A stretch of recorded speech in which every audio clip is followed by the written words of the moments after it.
আসসালামু আলাইকুম রহমতুল্লাহ বারাকাতুহু। বিসমিল্লাহির রহমানির রহিম। সমস্ত প্রশংসা সর্বজ্ঞানী সর্বজ্ঞ আল্লাহর জন্য। লাইসা কামিসলিহি শাইউন ওয়া হুয়াস সামিউল বাসীর। কোনো কিছুই তার সদৃশ নয়, তিনি সর্বশ্রোতা সর্বদ্রষ্টা। আকাশসমূহে ও পৃথিবীতে ওই এক আল্লাহ রয়েছেন। তোমাদের অপ্রকাশ্য প্রকাশ্য সব অবস্থায় তিনি জানেন, আর তোমরা ভালো মন্দ যা কিছু করো সে সম্পর্কেও তিনি সম্যক অবগত আছেন। অদৃশ্য জগতের চাবিকাঠি তারই নিকট রয়েছে, তিনি ছাড়া আর কেউই তা জানে না। স্থল জলভাগের সবকিছুই তিনি জানেন। তার অবগতি ব্যতীত বৃক্ষ হতে একটি পাতাও ঝরে না, এবং ভূপৃষ্ঠের অন্ধকারের মধ্যে একটি দানাও পড়ে না। এমনিভাবে কোনো ভেজা শুকনা সরস ও নিরস বস্তু পতিত হয় না, সবকিছুই সুস্পষ্ট কিতাবে লিপিবদ্ধ রয়েছে। আমি সাক্ষ্য দিচ্ছি যে আল্লাহ ব্যতীত অন্য কোনো সত্য মাবুদ নেই। তিনি গোপন ও অব্যক্ত সবকিছুই জানেন। নভমণ্ডল ও ভূমণ্ডলের কোনো কিছুই তার কাছে গোপন নয়। তোমাদের মাবুদ তো শুধুমাত্র আল্লাহই, যিনি ছাড়া অন্য কোনো সত্য মাবুদ নেই। তার জ্ঞান সবকিছুকেই বেষ্টন করে আছে। আর আমি সাক্ষ্য দিচ্ছি যে মুহাম্মদ সাল্লাল্লাহু আলাইহি ওয়াসাল্লাম আল্লাহর বান্দা ও রাসূল। আল্লাহ তাআলা এভাবে তার বর্ণনা দিয়েছেন যে আপনি যা জানতেন না তিনি তাই আপনাকে শিক্ষা দিয়েছেন, এবং আপনার প্রতি আল্লাহর অসীম করুণা রয়েছে। আল্লাহ তাআলা তার উপর, তার পরিবারবর্গ, সাহাবীগণ ও অনুসারীদের উপর রহমত ও শান্তি বর্ষণ করুন। আম্মা বাদ। হে আল্লাহর ঘরের হাজিগণ, হে দুনিয়ার মুসলিমগণ, আপনারা আল্লাহ তাআলাকে ভয় করুন, তাহলে দুনিয়া আখিরাত উভয় জাহানে সফলতা, মুক্তি ও সৌভাগ্য লাভ করবেন। আল্লাহ তাআলা বলেন, আর যদি তারা সত্য সত্যই ঈমান আনত এবং আল্লাহ ভীরু হতো, তাহলে আল্লাহর নিকট হতে কল্যাণ লাভ করত, যদি তারা এটা বুঝত। তিনি বলেন, আর তোমরা আল্লাহকে ভয় করো এবং জেনে রাখো যে আল্লাহ মুত্তাকিনদের সাথে আছেন। তিনি আরো বলেন, তোমরা আল্লাহকে ভয় করো এবং জেনে রাখো যে আল্লাহ সর্ববিষয়ে সর্বজ্ঞ। আপনি কিভাবে আল্লাহকে ভয় না করে পারবেন এবং এককভাবে তার ইবাদত না করে পারবেন, অথচ লাভ ক্ষতির মালিক তো তিনিই। আল্লাহ তাআলা বলেন, যদি আল্লাহ আপনাকে কোনো কষ্টে নিপতিত করেন, তবে তিনি ছাড়া কোনো মোচনকারী নেই। আর তিনি যদি আপনার প্রতি কোনো ধরনের কল্যাণ সাধন করতে চান, তবে তার অনুগ্রহের কোনো অপসারণকারী নেই। তিনি তার বান্দাদের যাকে ইচ্ছা সে অনুগ্রহ দান করেন। তিনি অত্যন্ত ক্ষমাশীল, অতিশয় দয়ালু। তিনি তাকওয়া ও জ্ঞান অর্জনের মাঝে সম্পর্ক জুড়ে দিতে গিয়ে বলেন, আর তোমরা আল্লাহকে ভয় করো। আল্লাহ তোমাদেরকে শিক্ষা প্রদান করেন এবং আল্লাহ সর্ববিষয়ে মহাজ্ঞানী। আল্লাহকে ভয় করার অন্যতম অর্থ হল আল্লাহর একত্ববাদ তথা একমাত্র তারই ইবাদত করা, এবং আল্লাহ ব্যতীত যেই হোক না কেন অন্য কারো জন্য কোনো প্রকার ইবাদত বন্দেগী পেশ না করা মর্মে আল্লাহর ডাকে সাড়া দেয়া। হে মানব সকল, তোমরা তোমাদের রবের ইবাদত করো, যিনি তোমাদেরকে এবং তোমাদের পূর্ববর্তীদেরকে সৃষ্টি করেছেন, যেন তোমরা খোদাভীতি অর্জন করতে পারো। যিনি তোমাদের জন্য জমিনকে শয্যা ও আকাশকে চাঁদ স্বরূপ করেছেন, এবং যিনি আকাশ হতে বাড়ি বর্ষণ করেন, অতঃপর তার দ্বারা তোমাদের জন্য রিজিক স্বরূপ ফলপুঞ্জ উৎপাদন করেন। অতএব তোমরা জেনে বুঝে আল্লাহর জন্য সমকক্ষ স্থির করো না। আর এটাই ছিল সকল নবী রাসূলের দাওয়াত। যেমনিভাবে ইব্রাহিম আলাইহিসসালাম বলেছিলেন স্বীয় সম্প্রদায়কে, তোমরা আল্লাহর ইবাদত করো এবং তাকে ভয় করো, তোমাদের জন্য এটাই কল্যাণকর যদি তোমরা জানতে। নিশ্চয় আল্লাহ তাআলা কিতাবসমূহ নাজিল করেছেন এবং নবী রাসূলগণকে তাদের উম্মতদের জন্য শিক্ষক রূপে পাঠিয়েছেন, যারা তাদেরকে তাওহীদ এবং এক আল্লাহর ইবাদত করার জন্য আহ্বান করেন। প্রত্যেক নবী স্বীয় সম্প্রদায়কে বলতেন, হে আমার সম্প্রদায়, তোমরা আল্লাহর ইবাদত করো, তিনি ছাড়া কোনো সত্য মাবুদ নেই। তবেও কি তোমরা সাবধান হবে না? সুতরাং স্বীকৃত যে আল্লাহ ব্যতীত কোনো সত্য মাবুদ নেই, এ কথা সাক্ষ্য দেওয়ার অর্থই হলো তাওহীদ তথা একমাত্র আল্লাহর ইবাদত করা। আল্লাহ বলেন, তোমরা দুই ইলাহ গ্রহণ করো না, তিনিই তো একমাত্র ইলাহ। সুতরাং তোমরা আমাকেই ভয় করো। আকাশমণ্ডলীয় পৃথিবীতে যা কিছু আছে তা তারই, এবং নিরবচ্ছিন্ন আনুগত্য তারই প্রাপ্য। তবে কি তোমরা আল্লাহ ব্যতীত অন্যকে ভয় করবে? তোমরা যেসব নিয়ামতে ডুবে আছো, সব তো আল্লাহরই পক্ষ হতে। আবার যখন দুঃখ দুর্দশা তোমাদেরকে স্পর্শ করবে, তখন তোমরা তাকেই বেকুলভাবে আহ্বান করবে। আবার যখন তিনি তোমাদের দুঃখ দুর্দশা দূরীভূত করে দেন, তখন তোমাদের একদল তাদের রবের সাথে অংশীদার বানিয়ে বসে, আমি তাদেরকে যা দিয়েছি তা অস্বীকার করার জন্য। সুতরাং তোমরা ভোগ করে নাও, অচিরেই জানতে পারবে। মুহাম্মদ সাল্লাল্লাহু আলাইহি ওয়াসাল্লামের রিসালাতের সাক্ষ্য প্রদান সহ আল্লাহর একত্ববাদের সাক্ষ্য প্রদান করাই হলো আল্লাহর সন্তুষ্টি লাভ এবং পরকালে মুক্তির উপায়। মুহাম্মদ সাল্লাল্লাহু আলাইহি ওয়াসাল্লামের রিসালাতের সাক্ষ্য প্রদান মানে হলো তার আনিত সকল বিষয়ে তাকে সত্যায়ন করা, তার আদেশ নিষেধে তার আনুগত্য করা এবং তার নির্দেশিত পন্থা অনুযায়ী আল্লাহর ইবাদত করা। যেভাবে মহান আল্লাহ বলেন, হে নবী, আমি আপনাকে সাক্ষী, সুসংবাদদাতা, সতর্ককারী, আল্লাহর অনুমতিক্রমে তার প্রতি আহ্বানকারী এবং উজ্জ্বল প্রদীপ রূপে পাঠিয়েছি। এই দুঃসাক্ষ্য ইসলামের প্রথম রোকন তথা খুঁটি। যেভাবে বলেছেন রাসূল সাল্লাল্লাহু আলাইহি ওয়াসাল্লাম, ইসলামের ভিত্তি পাঁচটি: সাক্ষ্য দেয়া যে এক আল্লাহ ছাড়া কোনো সত্য মাবুদ নেই এবং মুহাম্মদ সাল্লাল্লাহু আলাইহি ওয়াসাল্লাম তার রাসূল, নামাজ প্রতিষ্ঠা করা, যাকাত প্রদান করা, রমাদানের রোজা রাখা এবং সামর্থ্যবান হলে বাইতুল্লাহর হজ করা। দ্বিতীয় রোকন হলো নামাজ প্রতিষ্ঠা করা। আল্লাহ তাআলা বলেন, আর নামাজ প্রতিষ্ঠা করো, নিশ্চয় নামাজ অশ্লীল ও মন্দ কাজ হতে বিরত রাখে, আল্লাহর স্মরণই সর্বশ্রেষ্ঠ, তোমরা যা করো আল্লাহ তা জানেন। আর নামাজের সাথেই যাকাতের বর্ণনা এসেছে কোরআন শরীফে। এটি তৃতীয় রোকন। যাকাত হলো ধনী ব্যক্তি কর্তৃক তার সম্পদের নির্ধারিত অংশ যাকাতের নির্ধারিত খাতে প্রদান করা, যার মাধ্যমে সামাজিক বন্ধন মজবুত করা এবং জাতীয় কল্যাণে অবদান রাখার ক্ষেত্রে ইসলামের সৌন্দর্য প্রকাশ পায়। রমাদান মাসে রোজা রাখা এবং বাইতুল্লাহর হজ করা অন্যতম রুকন। আল্লাহ তাআলা বলেন, এবং আল্লাহর উদ্দেশ্যে এই গৃহের হজ করা সেসব মানুষের অবশ্য কর্তব্য যারা শারীরিক ও আর্থিকভাবে ওই পথ অতিক্রমে সক্ষম। ও হে হাজিগণ, এই ফরজ কাজ আদায় করার নিমিত্ত আল্লাহ তাআলা আপনাদের জন্য রাস্তা সহজ করে দিয়েছেন। অতএব এক্ষেত্রে আপনারা আপনাদের নবীর নির্দেশিত পথ পন্থা অনুসরণ করুন, যেহেতু তিনি বলেছেন, তোমাদের হজ সংক্রান্ত বিষয়াদি আমার কাছ থেকে গ্রহণ করা উচিত।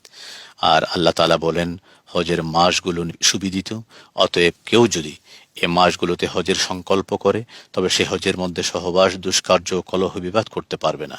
আর তোমরা যে কোনো সৎকর্ম করো না কেন তা আল্লাহ জানেন। আর তোমরা পাথেয় সঞ্চয় করে নাও, তবে নিশ্চয় উত্তম পাথেয় হলো তাকওয়া তথা আল্লাহ ভীতি। আর হে জ্ঞানবানগণ, তোমরা আমাকে ভয় করো। এভাবে করে রাসূল সাল্লাল্লাহু আলাইহি ওয়াসাল্লাম দ্বীনের অন্যান্য স্তরসমূহ বর্ণনা করেন। অতএব ইহসান হলো এমন ভাবে আল্লাহর ইবাদত করা যেন আপনি তাকে দেখছেন, আর যদি তাকে দেখতে না পান তবে মনে করবেন তিনি আপনাকে দেখছেন।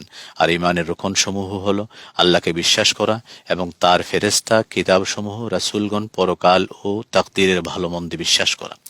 হে আল্লাহর ঘরের হাজিগণ, হে দুনিয়ার মুসলিমগণ, আমি নিজেকে এবং আপনাদেরকে আল্লাহ ভীতি অর্জনের জন্য উপদেশ দিচ্ছি, কারণ এটাই সর্বোৎকৃষ্ট সঞ্চয়।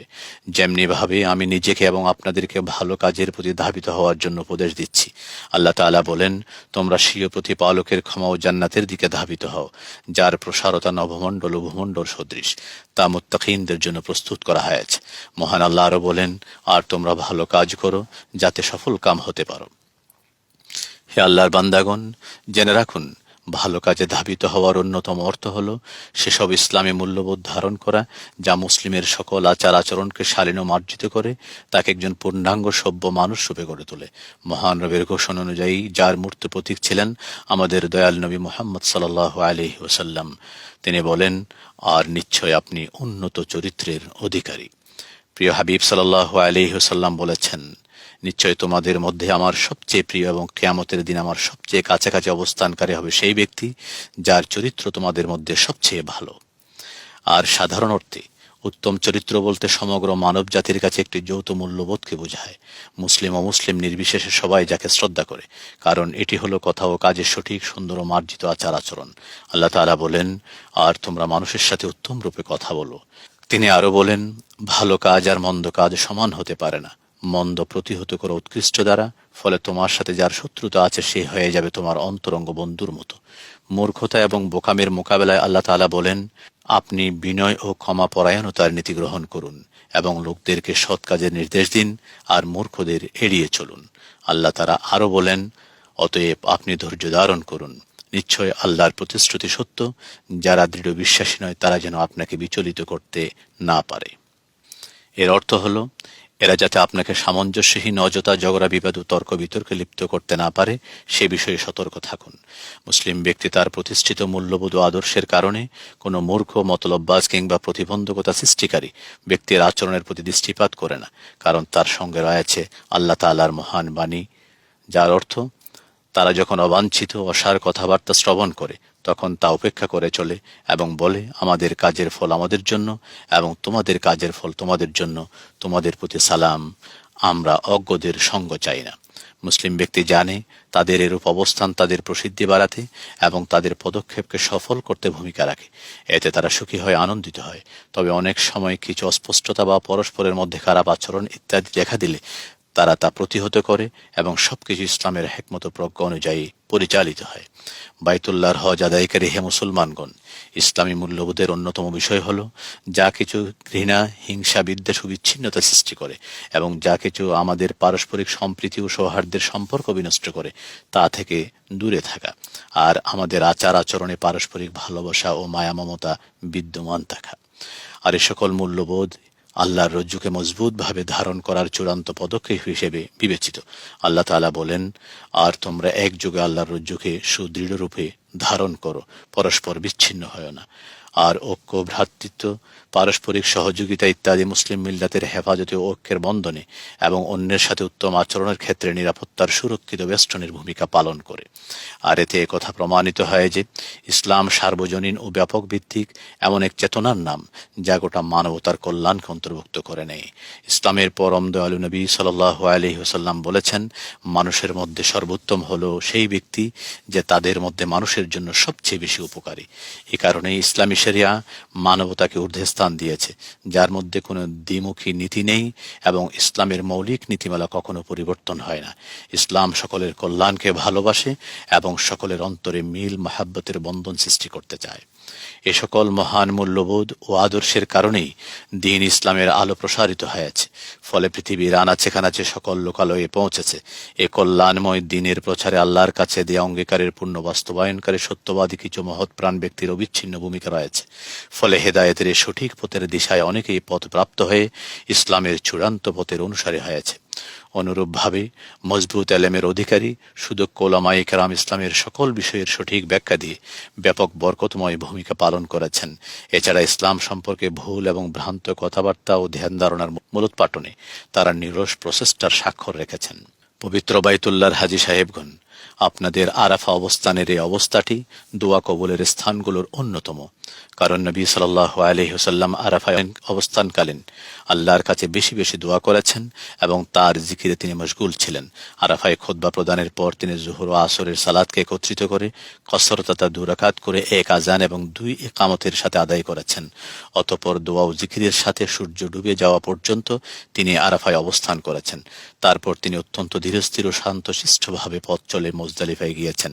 তিনি তার সহযাত্রী সাহাবীদেরকে শান্তিপূর্ণভাবে ও ধীরস্থিরে চলার নির্দেশনা দিয়েছেন। মুজদালিফায় আসার পর তিনি 3 রাকাত মাগরিবের সালাত এবং 2 রাকাত এশার সালাত আদায় করেছেন। তিনি এখানে রাত্রি যাপন করেছেন। রাত শেষে এখানে ফজরের সালাত আদায় করেছেন এবং ভালোভাবে আলোকিত হওয়া পর্যন্ত তিনি বসে বসে আল্লাহর জিকির করেছেন।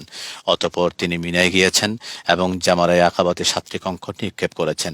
এরপর তিনি তার হাদি জবাই করেছেন এবং মাথা হলক করে প্রথম পর্যায়ে ইহরাম থেকে হালাল হয়েছেন। অতঃপর তিনি মক্কায় গিয়ে তাওয়াফ আদায় করে পুনরায় মিনাতে ফিরে এসেছেন এবং এখানেই তিনি আইয়ামে তাশরিকের রাতগুলো কাটিয়েছেন। মিনাতে অবস্থানকালীন তিনি বেশি বেশি করে আল্লাহর জিকির করেছেন। এছাড়া প্রতিদিন 3 জামারাতে পাথর নিক্ষেপ করেছেন। প্রথমে ছোট জামারাতে 7টি, অতঃপর মাঝের জামারাতে 7টি, এরপরে জামারাতে আকাবাতে 7টি পাথর মেরেছেন।